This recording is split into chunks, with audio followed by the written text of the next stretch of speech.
I'm more than happy to leave you here to die of your wounds, but there is a way off this planet. And to do it, it's gonna take both of us.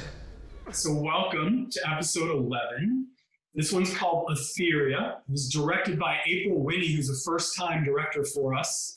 Really excited about her and what she's done with this one. And written by Mr. Jeffrey Blaming, back again. Jeff, how are you, bud?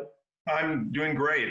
I'm very excited about this episode. This has been a fantastic season, but this is going to be a great episode. Yeah, this one's really special, really different, and was conceived really from the beginning as the sort of standalone story that it is. He's alive. Episode 711 takes us to yet another new planet, Etherea, the episode's name.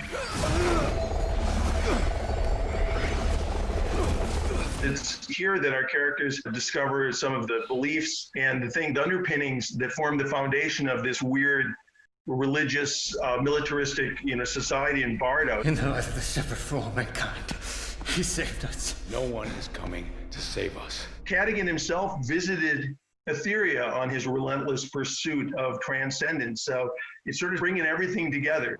This is your shepherd. I told you. This guy is a cult leader. I saw a video of him preaching on Earth.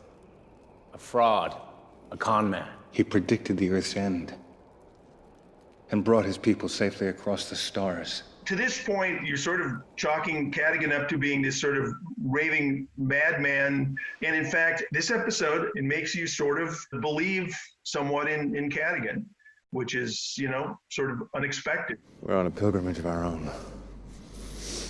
You may be. I'm headed for the exit. But the shepherd guides us both. In my sort of headcanon, I'm not sure we ever say it overtly in the show, but every planet in the solar system, rather every planet in the universe that is potentially life-sustaining probably has a stone on it. And, at some point, who knows where the journey took Cadigan. I believe in what I can prove. Do you love your family?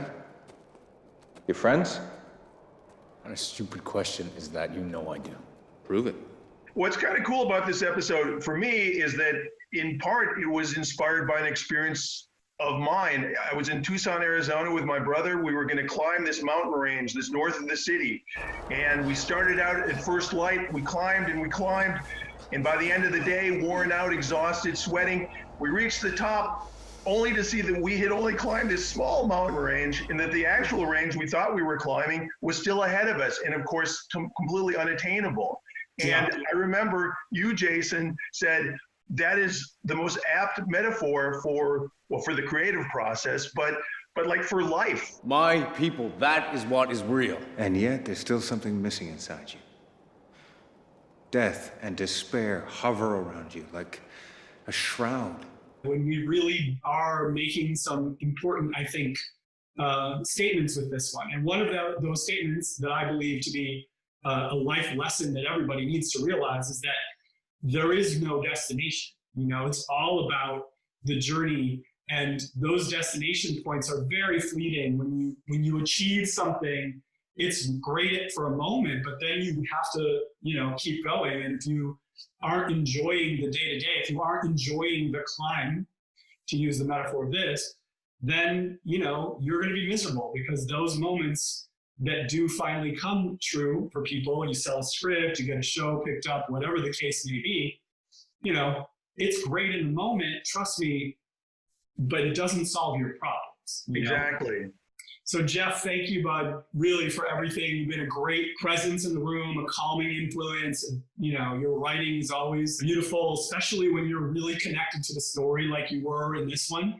But anyway, it's been a pleasure. Absolutely. Thank you, Jason. From the ashes we will rise. From the ashes we will rise.